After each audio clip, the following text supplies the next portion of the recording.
Welcome students. आज हम start करेंगे अपनी 10th क्लास की केमिस्ट्री का चैप्टर नंबर 10 का लेक्चर नंबर 15 और आज का हमारा टॉपिक है ऑटो आयोनाइजेशन ऑफ वाटर या फिर इसको हम सेल्फ आयोनाइजेशन भी कहते हैं।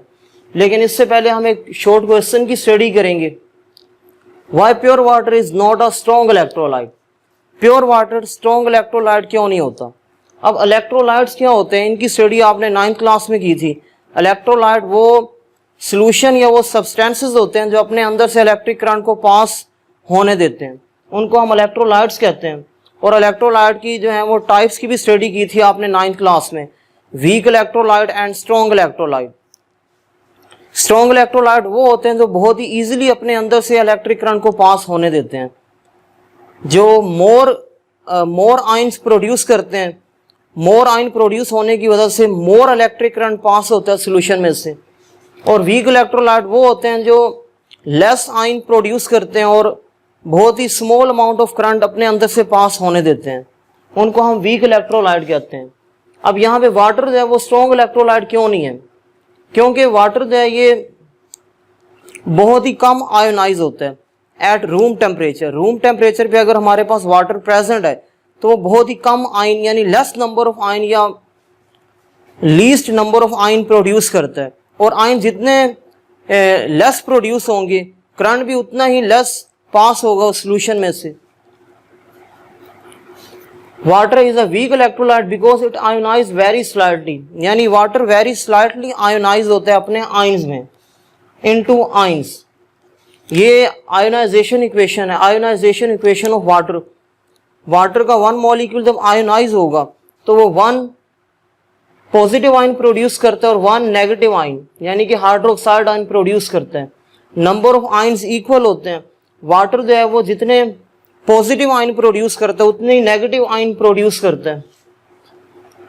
इसके बाद अब हम स्टडी करेंगे ऑटो आयोनाइजेशन या फिर इसको हम सेल्फ आयोनाइजेशन भी कहते हैं।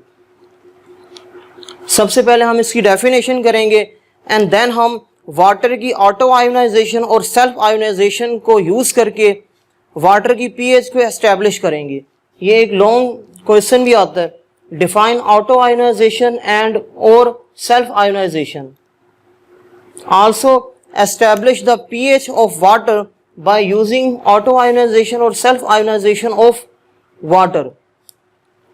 फर्स्ट ऑफ ऑल हम इसको डिफाइन करते हैं, ऑटो आयोनाइजेशन और self ionisation, the process in which molecule और compound ionises into its ion by itself is called auto ionization और सेल्फ आयोनाइजेशन।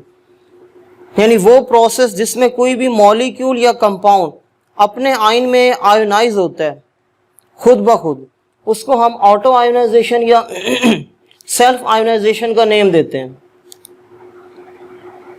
और वाटर जो है रूम टेम्परेचर के ऊपर, अगर हमारे पास रूम टेम्परेचर है, रूम टेम्परेचर कितना होता है 25 डिग्री सेल्सियस। 25 डिग्री सेल्सियस पे वाटर बहुत ही कम आयोनाइज होता है। 25 डिग्री सेल्सियस पे अगर हमारे पास वाटर के इतने मॉलिक्यूल हैं 6 × 10⁻⁸, तो इतने में से सिर्फ वाटर का वन मॉलिक्यूल आयोनाइज होता है, one molecule at room temperature. Room temperature के ऊपर अगर वाटर के हमारे पास इतने मॉलिक्यूल हैं 6 × 10⁸, तो इतने मॉलिक्यूल में से वाटर का सिर्फ एक मॉलिक्यूल आयोनाइज होता है एट रूम टेम्परेचर। यानी वाटर रूम टेम्परेचर के ऊपर बहुत ही कम आयन प्रोड्यूस करता है। अब इसकी क्या रीजन है? इसकी रीजन आपको पता है कि वाटर के मॉलिक्यूल में हाइड्रोजन बॉन्डिंग होती है। हाइड्रोजन बॉन्डिंग बहुत ही स्ट्रॉन्ग बॉन्डिंग होती है, इसलिए वाटर जो है वो less amount of ion produce करता है at room temperature. Room temperature पे सिर्फ इसका वन मॉलिक्यूल आयोनाइज होगा अगर इसके इतने मॉलिक्यूल हैं। ये वाटर की सेल्फ आयोनाइजेशन है। यहां तक डेफिनेशन है सेल्फ आयोनाइजेशन की। अब हम वाटर की पीएच को एस्टेब्लिश करेंगे। वाटर की सेल्फ आयोनाइजेशन का हम यूज करेंगे और यूज करके हम वाटर की पीएच एस्टेब्लिश करेंगे। The equilibrium constant expression of this reaction में बी रिटन एज, इस इक्वेशन का इक्विलिब्रियम कांस्टेंट यानी Kc हम लिख सकते हैं। और Kc क्या होता है? Kc is equal to molar concentration of products divided by molar concentration of reactants. अब इस आयोनाइजेशन इक्वेशन में हमारे पास जो प्रोडक्ट्स हैं वो hydrogen ion and hydroxide ion है, तो न्यूमिनेटर पे हम हाइड्रोजन आयन और हाइड्रोक्साइड आयन की मोलर कंसंट्रेशन का प्रोडक्ट लेंगे और डिनोमिनेटर में रिएक्टेंट्स आते हैं। रिएक्टेंट्स यहाँ पे वाटर है, वाटर की कंसंट्रेशन डिनोमिनेटर में आएगी। अब हम जानते हैं कि वाटर जो है ये वाटर की तो कंसंट्रेशन होती है ऑलमोस्ट कांस्टेंट होती है। As concentration of water is almost constant the above equation में बी रिटन एज। अब केसी भी कांस्टेंट है, वाटर भी कांस्टेंट है, सो कांस्टेंट वैल्यूज को हम वन साइड पे कर देंगे इक्वेशन की और बाकी जो टर्म्स हैं वो इक्वेशन की अनदर साइड पे होंगी। अब वाटर भी कांस्टेंट होता है क्योंकि सिर्फ एक मॉलिक्यूल वाटर का आयोनाइज हो रहा है। कांस्टेंट मीन के सेम, रूम टेम्परेचर के ऊपर वाटर सेम रहेगा यानी H2O की फॉर्म में रहेगा। आयोनाइज होता है लेकिन बहुत ही कम आयोनाइज होता है, यानी सिर्फ एक मॉलिक्यूल आयोनाइज होता है, तो उसको हम इग्नोर कर सकते हैं। हम कह सकते हैं कि रूम टेम्परेचर पे वाटर की जो कंसंट्रेशन है वो ऑलमोस्ट कांस्टेंट है, तो इसलिए कांस्टेंट को हम इक्वेशन की वन साइड पे कर देंगे। सो अबव इक्वेशन को हम यूं लिख सकते हैं फिर Kc into molar concentration of water into hydrogen ion, molar concentration of hydrogen ion into molar concentration of hydroxide ion. अब Kc भी कांस्टेंट है और वाटर की जो मोलर कंसंट्रेशन है ये भी कांस्टेंट होती है। टू कांस्टेंट को जब हम मल्टीप्लाई करते हैं, सो जो थर्ड चीज हमारे पास आती है, थर्ड नंबर हमारे पास आता है वो भी कांस्टेंट होता है। जैसे कि फॉर एग्जांपल ये 2 भी कांस्टेंट है और 3 भी कांस्टेंट है। अब इन 2 कांस्टेंट को तो मल्टीप्लाई करेंगे तो आंसर 6 आएगा, 6 भी कांस्टेंट है, यानी थर्ड नंबर भी कांस्टेंट आया। तो सिमिलरली Kc भी कांस्टेंट है, वाटर भी कांस्टेंट है, वाटर की मोलर कंसंट्रेशन भी कांस्टेंट है, तो इन 2 कांस्टेंट को मल्टीप्लाई करेंगे तो थर्ड जो नंबर आएगा वो भी कांस्टेंट होगा।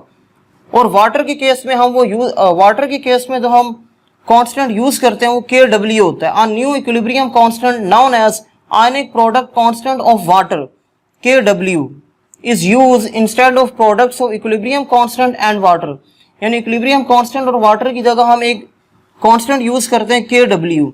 अब W स्टैंड फॉर वाटर और K कांस्टेंट है और Kw जो है ये आयनिक प्रोडक्ट कांस्टेंट है, आयनिक product constant of water. Therefore Kw is equal to ionic product constant of water, यानी कि आयन का प्रोडक्ट है। Kw क्या है? आयन का प्रोडक्ट है। ये पॉजिटिव आयन है और ये नेगेटिव आयन है और ये दोनों आयन जो है वो प्रोडक्ट हो रहे हैं, मल्टीप्लाई हो रहे हैं। मल्टीप्लाई मीन इनका हम प्रोडक्ट ले रहे हैं। Kw क्या होता है? इन आयन का, और ये आयन वाटर के आयन्स हैं, यानी आयनिक प्रोडक्ट कांस्टेंट ऑफ वाटर है ये, क्योंकि ये आयन्स वाटर ने प्रोड्यूस किए थे।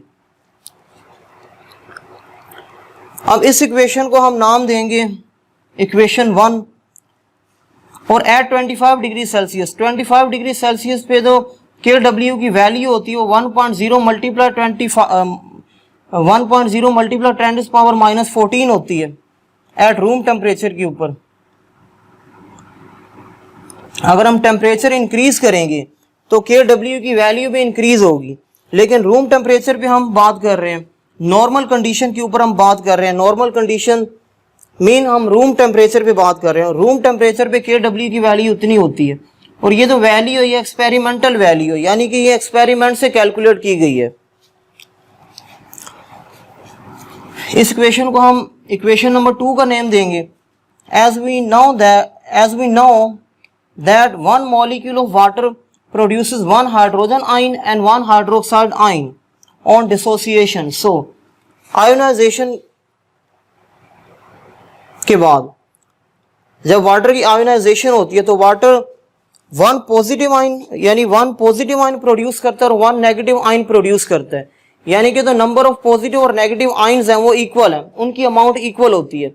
जब भी वाटर का मॉलिक्यूल आयनाइज होगा तो वो equal number of positive and negative ion produce करता है। सो हम लिख सकते हैं जब नंबर ऑफ आयन्स इक्वल हैं तो इनकी मोलर कंसंट्रेशन भी इक्वल ही होगी। Molar concentration of hydrogen ion is equal to molar concentration of hydroxide ion. इन दोनों की मोलर कंसंट्रेशन इक्वल है क्योंकि नंबर ऑफ आयन्स इक्वल है। नंबर ऑफ आयन्स इक्वल होने की वजह से इनकी मोलर कंसंट्रेशन की वैल्यूज भी इक्वल होंगी। अब हम पुट करेंगे ओ एच नेगेटिव की जगह एच पॉजिटिव की मोलर कंसंट्रेशन पुट करेंगे इन इक्वेशन 1। इक्वेशन वन में हम ओ एच नेगेटिव की जगह एच पॉजिटिव की मोलर कंसंट्रेशन पुट करेंगे, क्योंकि दोनों की मोलर कंसंट्रेशन इक्वल है, इसलिए हम ओ एच नेगेटिव की जगह molar concentration of H positive ion put कर सकते हैं इन इक्वेशन 1। यहां पे हम पुट करेंगे, हम एच पॉजिटिव की जगह ओ एच नेगेटिव भी पुट कर सकते हैं, लेकिन हम वाटर की पीएच को एस्टेब्लिश कर रहे हैं। जब हम वाटर की पीएच को एस्टेब्लिश करेंगे तो हम एच पॉजिटिव की ओ एच नेगेटिव की जगह एच पॉजिटिव की मोलर कंसंट्रेशन पुट करेंगे, लेकिन अगर हम वाटर की पीओएच एस्टेब्लिश करना चाहते हैं, वाटर की पीएच और पीओएच दोनों एक ही तरह से एस्टेब्लिश होती हैं। अगर हम वाटर की पीओएच को एस्टेब्लिश करना चाहते हैं तो फिर हम एच पॉजिटिव की जगह ओ एच नेगेटिव की मोलर कंसंट्रेशन पुट करेंगे, लेकिन यहाँ पे हम वाटर की पीएच को एस्टेब्लिश कर रहे हैं। अगर हमने वाटर की पीएच एस्टेब्लिश करनी है तो हम ओ एच नेगेटिव की जगह एच पॉजिटिव की मोलर कंसंट्रेशन पुट करेंगे इक्वेशन 1 में। जब ओ एच नेगेटिव की जगह हम एच पॉजिटिव की मोलर कंसंट्रेशन पुट करेंगे तो इक्वेशन 1 इस तरह से हो जाएगी कुछ, K W is equal to H positive into molar concentration of H positive. अब सेम इनकी जो मोलर कंसंट्रेशन है वो सेम है, और सेम मोलर कंसंट्रेशंस अगर मल्टीप्लाई हो रही हो तो पावर्स ऐड अप होती हैं। इसकी पावर भी 1 है, इसकी पावर भी 1 है, 1 + 1 करेंगे तो ये 2। अब इस इक्वेशन को हम इक्वेशन 3 का नेम देंगे। अब हम कंपेयर करेंगे, comparing 2 and 3, comparing equation number 2 and equation number 3। और अगर किसी भी इक्वेशन की लेफ्ट हैंड साइड इक्वल है तो उन इक्वेशंस की राइट हैंड साइड भी इक्वल होती हैं। अगर हम 2 और 3 को कंपेयर करें तो 2 और 3 की लेफ्ट हैंड साइड इक्वल्स हैं। इक्वेशन 2 की लेफ्ट साइड पर के डब्ल्यू आ रहा है और इक्वेशन 3 की लेफ्ट साइड पर भी के डब्ल्यू आ रहा है, यानी लेफ्ट हैंड साइड इक्वल है तो राइट हैंड साइड भी इक्वल होंगी। सो हम यूं लिख सकते हैं H positive square is equal to 1.0 multiply 10⁻⁻14। दोनों इक्वेशन की हमने राइट हैंड साइड यहाँ पे लिख दी है। Molar concentration of H positive का स्केयर इनटू इस टर्म को हम यूं लिख सकते हैं 1.0 मल्टीप्लाई 10⁻⁻7 और होल स्केयर। अब स्केयर को हम खत्म करने के लिए स्केयर रूट लेते हैं, taking square root on both sides. दोनों तरफ हम स्केयर रूट लेंगे। स्केयर रूट लेने से जो स्केयर है ये स्केयर रूट से कैंसिल आउट हो जाएगा बोथ साइड पे, तो हमारे पास एच पॉजिटिव की कंसंट्रेशन ये आएगी, H molar concentration of H positive is equal to 1.0 multiply 10⁻⁻7। अब ये जो हाइड्रोजन आयन की कंसंट्रेशन आ रही है ये बहुत ही स्मॉल है, इसमें जो 10 की पावर है, 10 की पावर यानी जो एक्सपोनेंट है, एक्सपोनेंट जो है वो नेगेटिव है, यानी -7 है। सो इतनी स्मॉल वैल्यू के साथ डील करना बहुत ही डिफिकल्ट होता है। इस स्मॉल वैल्यू को पॉजिटिव वैल्यू में चेंज करने के लिए हम क्या करेंगे, लॉग लेंगे, taking log on both side. Log लेने से क्या होगा, ये तो -7 है ये इक्वेशन के स्टार्ट में आ जाएगा, taking log and then multiply by -1, और -1 से मल्टीप्लाई भी करना पड़ेगा, क्योंकि अगर हम मल्टीप्लाई नहीं करेंगे तो ये वैल्यू -7 आ जाएगी। अब -7 भी जो है ये नेगेटिव नंबर है, इस नेगेटिव नंबर के साथ डील करना बहुत डिफिकल्ट है। सो इस नेगेटिव नंबर को हम पॉजिटिव नंबर में चेंज करेंगे। पॉजिटिव नंबर में चेंज करने के लिए -1 से मल्टीप्लाई भी करना पड़ेगा। जब -1 से मल्टीप्लाई करेंगे -7 को तो आंसर आएगा +7। हम टेकिंग करेंगे, taking log and then multiply by -1 on both side. इस इक्वेशन का हम लॉग लेंगे और इस इक्वेशन को बोथ साइड मल्टीप्लाई कर देंगे -1 से।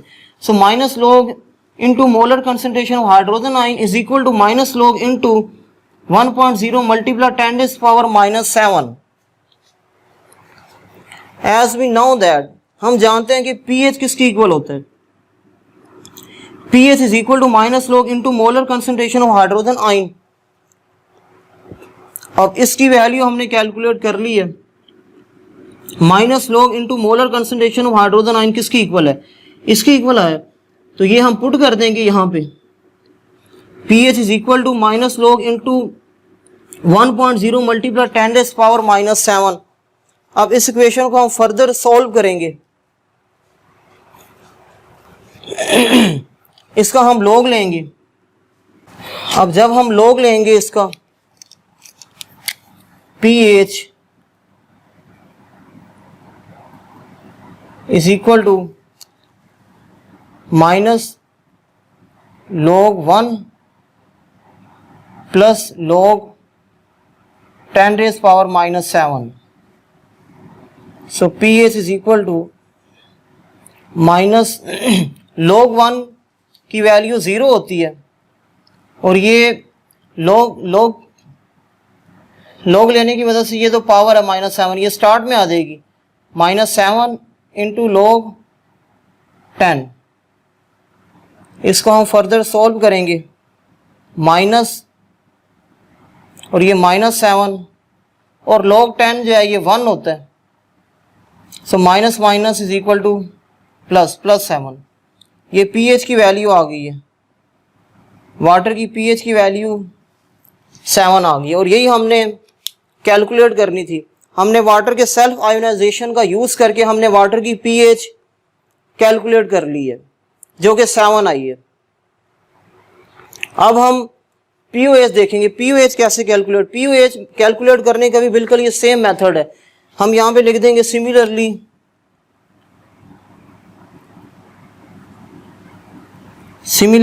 POH is equal to minus log 1.0 multiply 10 raise power -7। OH negative की मोलर कंसंट्रेशन भी यही आएगी जो कि इसकी आई है, जो इसकी आई है हाइड्रोजन आयन की आई है। यही वैल्यू OH नेगेटिव के केस में भी आएगी क्योंकि दोनों की मोलर कंसंट्रेशन इक्वल्स होती हैं। तो हाइड्रोक्साइड की मोलर कंसंट्रेशन की वैल्यू भी यही होगी। जब इसको हम सोल्व करेंगे तो आंसर अगेन हमारे पास 7 आएगा।